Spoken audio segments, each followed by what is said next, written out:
Hi అండి. మజ్జిగ కారపూస చేస్తున్నా. మీ అందరితో మాట్లాడాలని డైరెక్ట్ మాట్లాడాలని ఆ చిమ్నీని ఆఫ్ చేసేసాను, పొగ వస్తుంది కదా అని. మజ్జిగ కారాలు నేను వెన్న తీసిన మజ్జిగతో చేస్తాను. చాలా బాగా వస్తుంది, ఎందుకంటే దాంట్లో మీగడ ఎంతో కొంత ఉంటుంది కదా.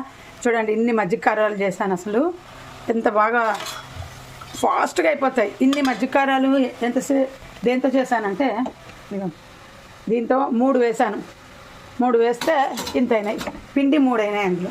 ఈ మజ్జికారాలు నోట్లో పెట్టుకుంటే కరిగిపోతాయండి. పుల్లటి పెరుగులో బియ్యం పిండి వేసి, జీలకర్ర పొడి, ఉప్పు, కారం వేసి, కొంచెం కాచిన నూనె వేయండి. ఇంకా చాలు, అంతే. గట్టిగా మీరు పిసకగలిగినంత గట్టిగా పెట్టుకోండి, హైలో కాల్చేసేయండి. చాలా టేస్టీగా ఉంటాయి. మీరు ఏ షేప్ అయినా చేసుకోండి.